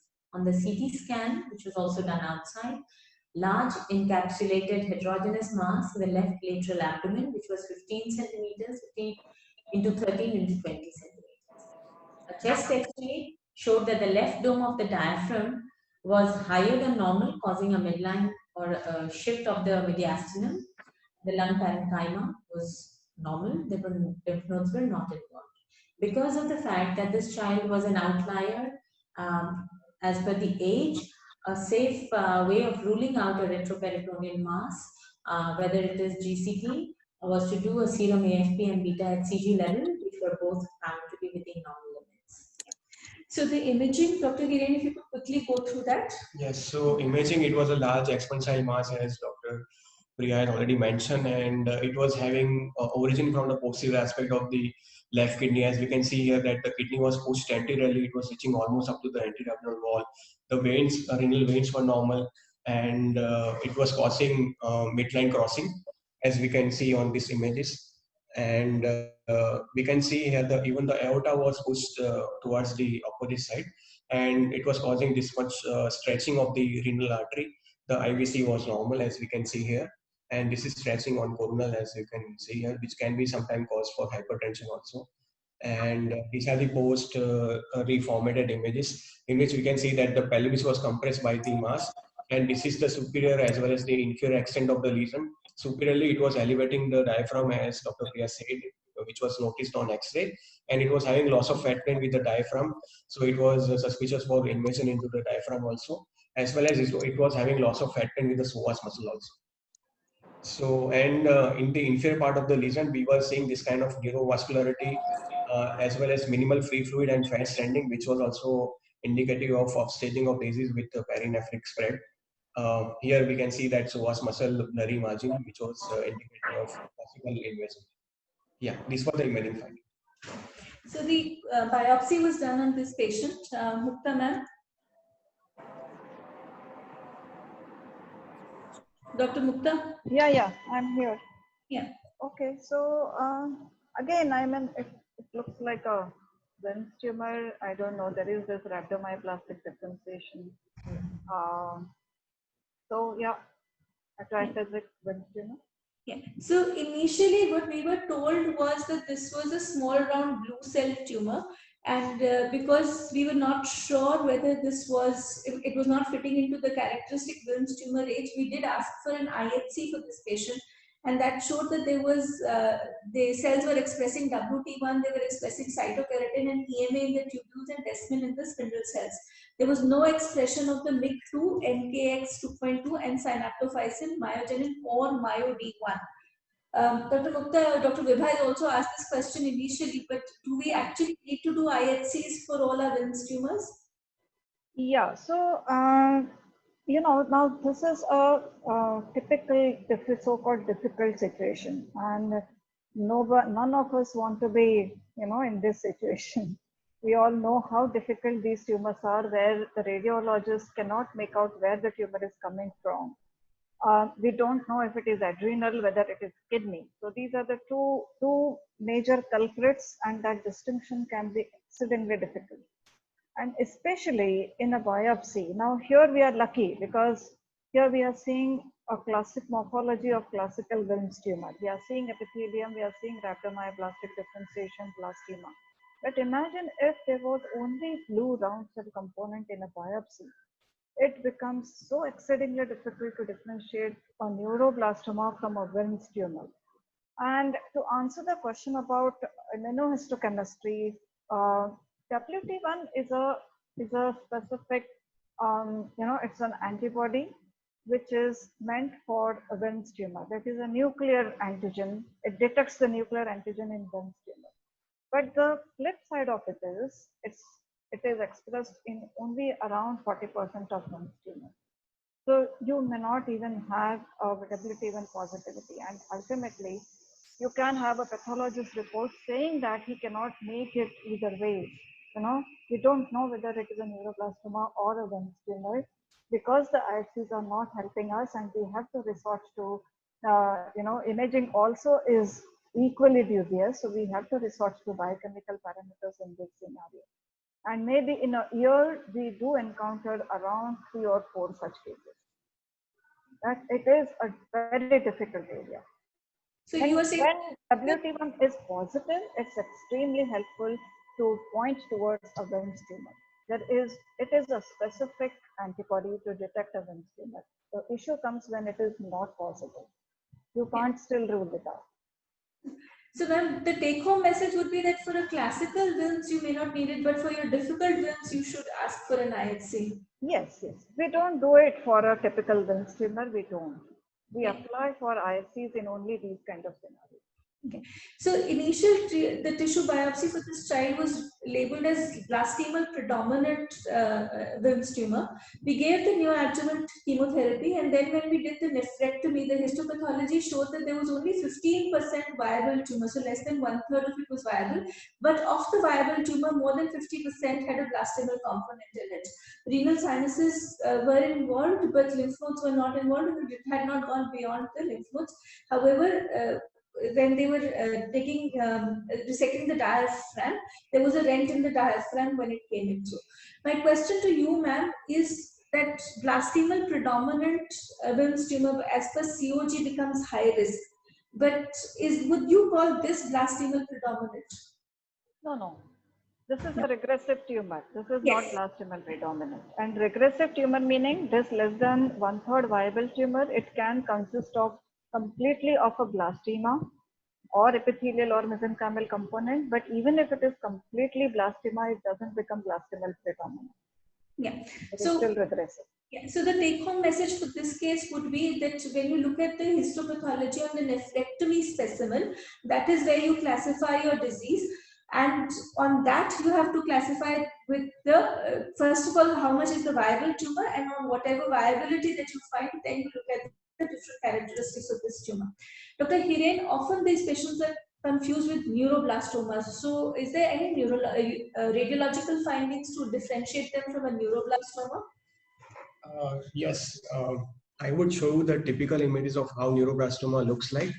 So most commonly you will find a suprarenal mass in the retroperitoneum, which will have this kind of heterogeneous soft tissue density area. They can have this kind of curvilinear branching to cause calcification, as we can see here. So calcification is the hallmark of feature of the neuroblastoma.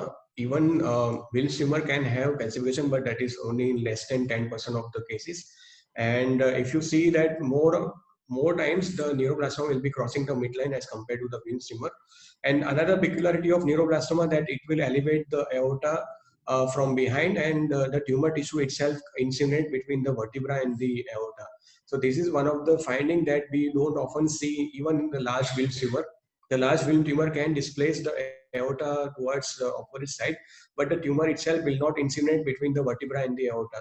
So if you see this kind of encasing mass, which is encasing the entire aorta and its major branches, and if you see this kind of multiple calcification, and the mass will not be arising from the kidney, it will not show the claw sign, it will displace the kidney inferiorly. So when you are seeing a claw sign, that is definitive for a renal tumor rather than a neuroblastoma.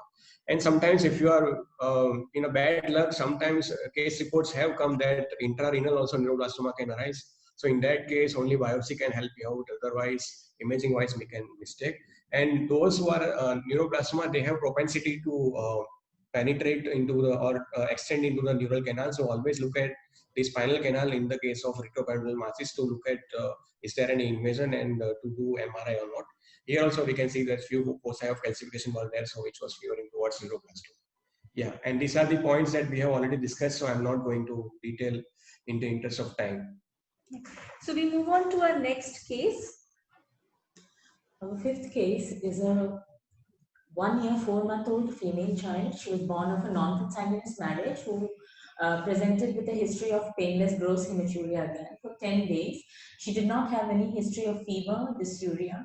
On examination, she had no hypertension, no dysmorphism, heavy hypertrophy, and developmentally she was normal for her age. On abdominal examination, a firm mass was felt on the right side of the abdomen and her genitals were normal. USG and CT scan done outside was suggestive of a right renal tumor. This contrast-enhanced CT chest and abdomen done at our place showed that the disease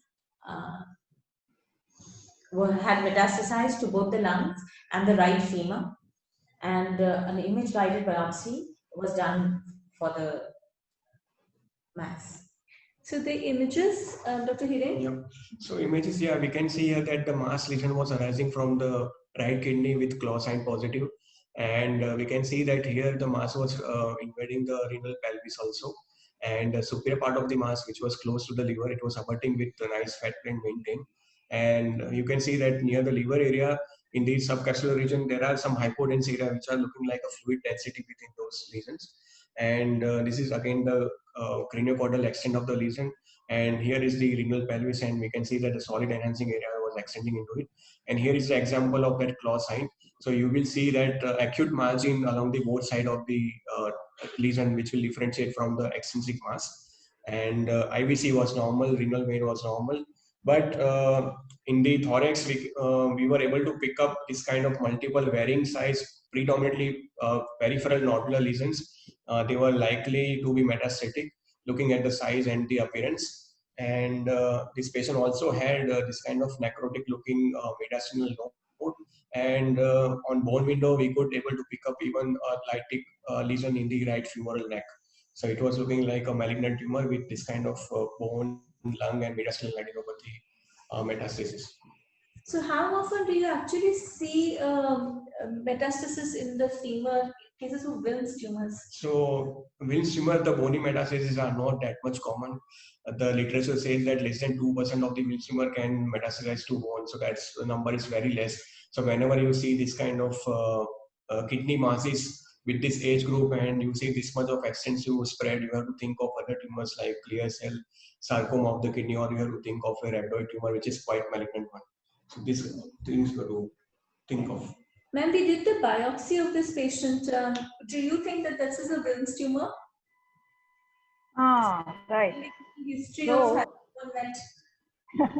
Okay.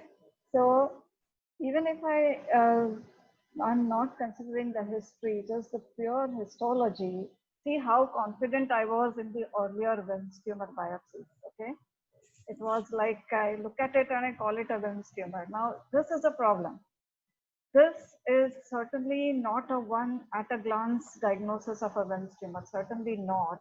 And I'm seeing a lot of necrosis and the tumor cells, which is not a typical blastoma.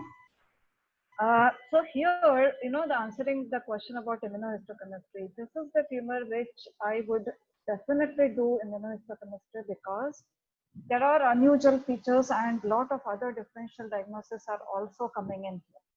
So just as Hiren also said, I would think about rhabdoid tumor in this case because I'm seeing certain features. These are subtle features, but they are good enough to raise the possibility of rhabdoid tumor.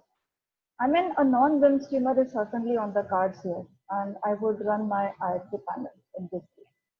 So the IHC actually proved this to be a atypical rhabdoid tumor of the kidney. The child was then investigated further and to look at cranial lesions also, but we could not find any cranial lesions. The parents, however, decided to just go in for palliative chemotherapy, so they lost to follow up for us, so we can't actually tell you how it went. Our last case for the day is that of a boy who is 8 years old. He was referred for the management of bilateral renal lesions in the month of February in 2019. He had a history of a recent febrile illness, which was diagnosed to be UTI and was treated outside because his urine had showed up some 70 cells per Hypau field. The child also had a past history of 3 to 4 recurrent UTIs at the age of 9 months. And a USG dated to 2016 showed that the right kidney was small for his age. The left kidney was normal. On examination, the child had vital stables. He did not have any vitals were stable. He did not have any hypertension. There was no dysmorphism and development was normal for age. On abdominal examination, abdomen was soft, non-tender, no lumps were felt, and the genital was normal. A USG done a little more recently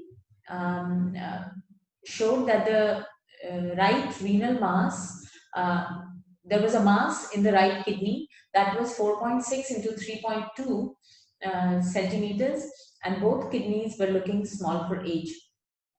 A CT scan was then done, and the child, and that CT scan showed that there was bilaterally 2 renal masses were present, one in each kidney, and the right kidney showed that the mass was 4.5 into 2.8 centimeters on the lateral aspect of the right kidney, bulging along the margin. So it looks like an exophytic mass, and the lesion was abutting the posterior segment of the liver, segment 4 of the liver, and the fat planes between them was also lost.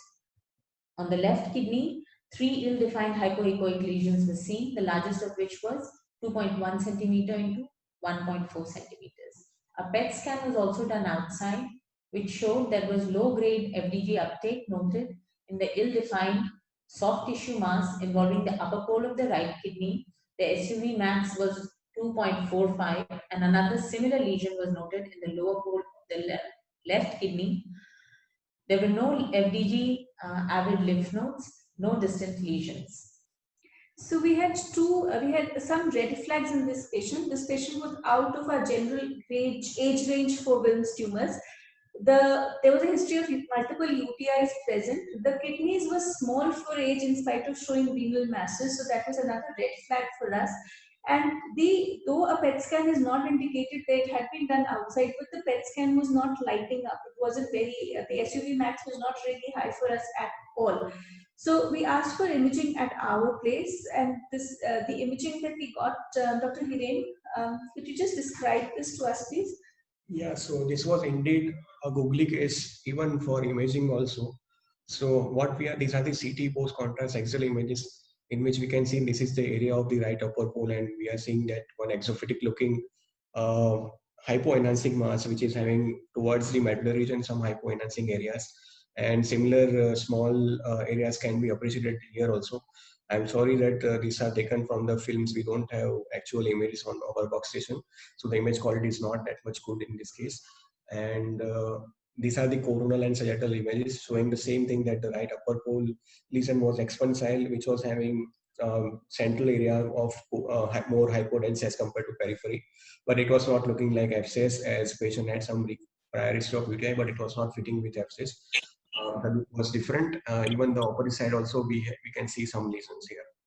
So we were clueless in this case. So what we actually decided to do, rather than do a biopsy, we asked the surgeons to do a laparoscopy first and look at the kidneys and ask for a core biopsy if they thought that there was tumor present over there. Dr. Rasiksha sir did the laparoscopy. He thought that the kidneys looked very small for age. They did not look at all tumor-like. But the upper pole that looked dysplastic, he did take a core biopsy from that. And the IHC that we see over there, Ma'am, Gupta ma'am, would you comment on that, please? Yeah, this is certainly not a tumor, obviously. There is some inflammation in the interstitium. So it looks like a very mild pyelonephritis to me. The issue is that whatever we have in the biopsy does not explain the tumor, the so-called mass-forming lesion. Yeah. So, ma'am, that is one of our issues, that we were not, that is why we asked for the laparoscopy, so that we knew exactly what we were getting. Because if we had what was the finding? What was the finding on microscopy? The biopsy actually said that there was no tumor there. The tubules were showing irregular dilatation, and there was focal shedding into the lumens, which is suggesting more of an acute tubular necrosis in these patients. There was a core biopsy from the left side also, which again had the same features of acute tubular necrosis. The child, we thankfully did not do any operative procedure on them, but we further investigated. We picked up bilateral PU valves and offered fulguration, and the child is doing well. His creatinine has also come down to normal, and yes, the kidneys remain dysmorphic, but they're still. Ruchira, Yes, sir. So this patient had MCU, which showed bilateral vesico-ureteric reflux with posterior urethral valve. Yeah. So we did cystoscopic division of valves. Yeah, you continue. So it was PU valves with. Yes, we picked up PU valves. No, so I'm still confused about what was the mass-like lesion then. So, ma'am, it was a dysplastic kidney that was being seen, which was being interpreted as an exophytic growth. All right. So it was not a mass at all. It was just a dysplastic kidney. Okay. So on follow-up ultrasound, when we looked at again those lesions, so those lesions were looking like hypertrophic parenchyma with the normal vessels coursing through that area. So if it was lesion, the vessels would have displaced by that lesion, but it was looking like the entire region of that kidney which was hypertrophic, be it medullary region or be it cortex. This was all hypertrophic and echogenic. It was looking like dysplastic, like hematomas. So Hiren, does it mean that it was like a response to the chronic renal dysfunction? I think so. This child was harboring POV from the antenatal period. That would have led to this kind of recurrent pyelonephritis and scarring, and the rest of the parenchyma would have hypertrophied. That would be a possible explanation. So we'll conclude our session today. We've kind of overshot our time a lot. What we have a few take-home messages from the 6 cases that we have presented. One is that proper radiology and staging is important upfront. It helps to guide whether these patients are operable upfront. If we do decide to talk about upfront nephrectomy, then you need to be sure that there is a very low risk of spillage of tumor or rupture of the tumor. The SIOP approach is to get the biopsy done versus the NWTS approach of upfront surgery, or we decide to take a middle path where we get the biopsy and then give neoadjuvant therapy. The Tata studies actually prove that you can actually differentiate, you can do good by doing good radiology and good histopathology with these. We have stressed on the importance of sampling of lymph nodes at the time of nephrectomy, because this definitely helps to stage a disease. The role of IHC has been discussed, as in saying that there is no role in classical tumors, but if ever you think that the pathologist is in doubt, then there's definitely a role of IHCs, and it should be done, especially if you're looking at something like a clear cell sarcoma or a rhabdoid tumor where there's not the classical morphology that you're presenting. Histopathology, in the light of treatment given, there will always be chemotherapy related changes present, and that was one of the things that even if your lymph nodes, there was a question that was in our minds that if you've given neoadjuvant chemotherapy, then would the tumor disappear from the lymph nodes? Well, it would never disappear. You would always find some chemotherapy related changes present over there. The question that was asked on the chat group also is whether bilateral partial nephrectomy could be considered in bilateral wills. And yes, there is a consideration, but if the tumor is very large on one side, it may be difficult to do bilateral partial nephrectomies. So a nephrectomy on one side and a partial nephrectomy on the other side to try and preserve some renal function is important. The last 2 cases were important in the sense that we have to be aware of the red flags that come up, and a good history always guides us into these cases. So we have to be aware of red flags, and that all renal masses may not always be a Wills or a neuroblastoma. So we will stop our presentation. Thank you for your attention. I hand the mic back to Dr. Sunil. Thank you, Ruchira. Am I audible? I don't have a very stable network. No, you're audible. Okay, so thank you, Ruchira, and thank you all the experts. I think it was really interesting session, because most of the times we really don't discuss these issues in great detail. Diagnostic workup in Wilms tumor, I think it was really good and appreciated by all the students as well. So with that, we'll conclude today's session. And again, special thanks to all the guest faculty for today. Dr. Mukta, your inputs were very valuable for all of us. Hiren, thank you for doing all that hard work and a lot of images. They're really nice. Thank you. And Dr. Rasikal Shah, sir, thank you very much for your approach and also the surgical aspects to the topic today. So with that, we'll conclude today's session, and we'll see you again next Thursday. My request to all the students is please fill the feedback forms which have been sent to you. You can just fill them on the Zoom itself and give us your feedback, and we can make some changes in future if required. Thank you very much and have a good evening. Thank you, Poorna ma'am, for staying all this while. Thank you. Yeah.